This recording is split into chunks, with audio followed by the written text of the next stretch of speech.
Olá, louvado seja nosso Senhor Jesus Cristo, para sempre seja louvado, glória ao Pai, ao Filho e ao Espírito Santo, como era no princípio, agora e sempre. Amém.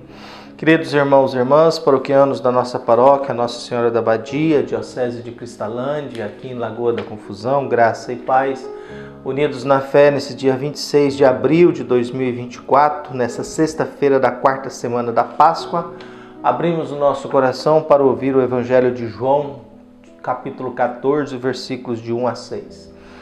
O Senhor esteja convosco, Ele está no meio de nós. Proclamação do Evangelho de Jesus Cristo, segundo João. Glória a vós, Senhor. Naquele tempo, disse Jesus a seus discípulos: Não se perturbe o vosso coração. Tendes fé em Deus, tende fé em mim também. Na casa de meu Pai há muitas moradas. Se assim não fosse, eu vos teria dito: Vou preparar um lugar para vós, e quando eu tiver ido preparar-vos o lugar, voltarei e vos levarei comigo, a fim de que onde eu estiver estejais também vós. E para onde eu vou, vós conheceis o caminho. Tomé disse a Jesus: Senhor, nós não sabemos para onde vais, como podemos conhecer o caminho? Jesus respondeu: Eu sou o caminho, a verdade e a vida. Ninguém vai ao Pai senão por mim. Palavra da salvação. Glória a vós, Senhor. No Atos dos Apóstolos, capítulo 13, versículos 30, nos diz o seguinte: Mas Deus o ressuscitou dos mortos e durante muitos dias ele foi visto por aqueles que o acompanharam desde a Galiléia até Jerusalém. Agora eles são testemunhas de Jesus diante do povo. Nós estamos mergulhados ainda nesse tempo da Páscoa, então o Atos dos Apóstolos nos dá essa importante afirmação. Deus o ressuscitou e ele foi visto por muitos que o acompanharam. Então a ressurreição é sempre isso, é a experiência de um reencontro com alguém que não morreu. Com alguém que morreu na cruz, mas Deus interferiu na sua vida, porque o preço do salário do pecado é a morte. E Jesus não cometeu pecado, então não pode permanecer morto de modo nenhum.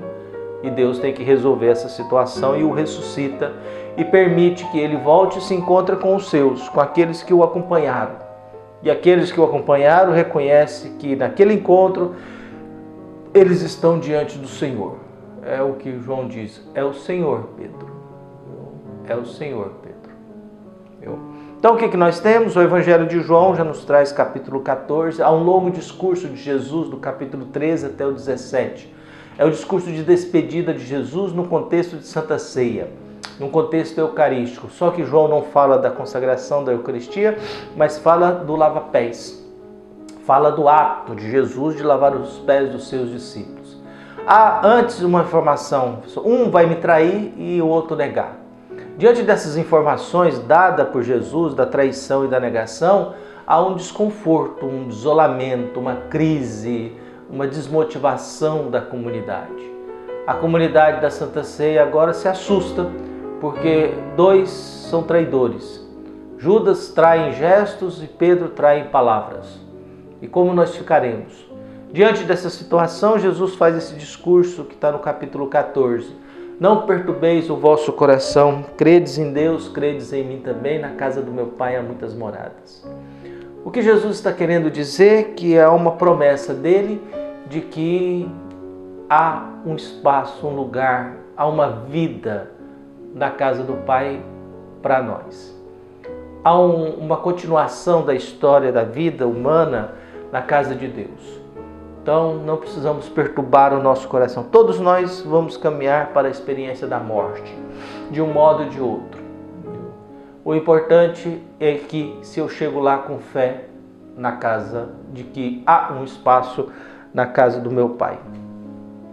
E o critério para chegar lá é acreditar em Deus e acreditar em Jesus.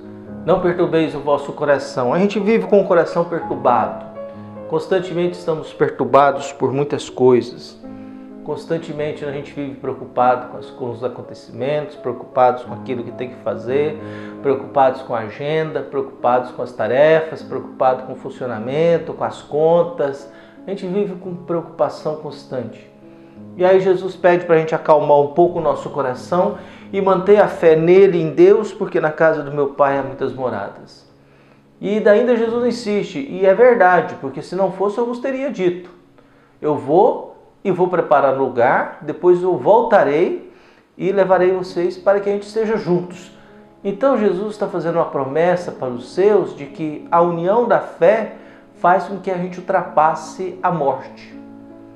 A fé e a comunhão na fé em Jesus Cristo faz com que a gente supere a morte definitiva. Por isso a promessa de Jesus de uma vida eterna.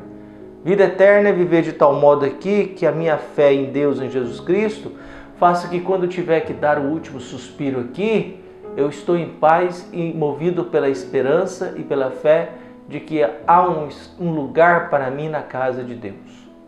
Há um espaço para mim na casa de Deus. E por isso a gente esforça. Viu?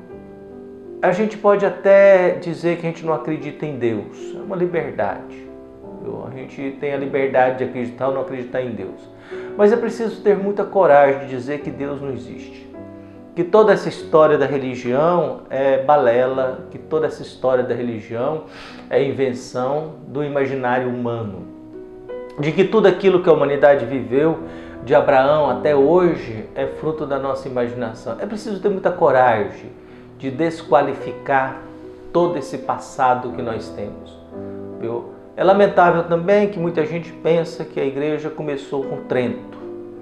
É outra bobagem também. Viu?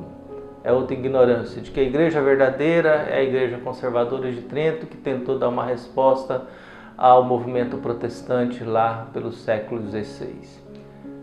Mas o que importa para cada um de nós é o Evangelho de Jesus, que nos dá essa promessa. Na casa do meu Pai há muitas moradas. E Jesus insiste, eu voltarei e levarei comigo, a fim de que onde eu estiver também estais. E para onde eu vou, vós conheceis o caminho. Tomé ignora. Há uma ignorância dos discípulos no decorrer dos evangelhos. Tomé ignora isso. Nós não conhecemos o caminho. Jesus, eu sou o caminho, a verdade e a vida. Para o judeu, caminho, a verdade e a vida é você obedecer à lei. É você seguir a lei. É você cumprir totalmente a lei. Jesus substitui a lei. Jesus substitui os mandamentos da época. E Jesus se coloca, eu sou o caminho, a verdade e a vida. Caminho é algo que eu preciso traçar para chegar a um determinado local. A verdade é aquilo que me liberta. A verdade vos libertará é aquilo que me liberta por completo. E a vida é a coisa que a gente tem de mais precioso. A vida é aquilo que recebemos de Deus, sem pedir, mas que Deus pede que a gente lute por ela. Porque dá trabalho cuidar de uma vida, a gente tem um corpo que dá trabalho, que a gente dá muito trabalho mantê-lo, dá muito trabalho cuidar dele. Qualquer descuido a gente começa a cheirar mal, qualquer descuido a gente suja, qualquer descuido a gente fica doente. Então é um desafio grande no decorrer de toda essa vida, de toda essa história.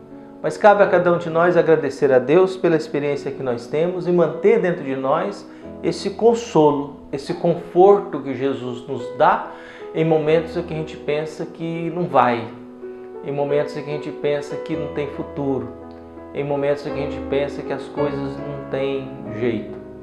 Por isso, que Deus possa abençoar e iluminar a todos nós e que a gente não tenha um coração perturbado, mas que a gente possa ter um coração de esperança, um coração capaz de ouvir Jesus dizer isso, olhar, por mais que tenha dificuldades e confusões no nosso meio, a gente saber que existe um caminho, uma verdade e uma vida que é crer em Jesus, acreditar nele. E é nessa fé em Jesus que a gente vai descobrir o caminho que vai nos levar na casa do Pai. Por isso não perturbeis o vosso coração, na casa do Pai há muitas moradas.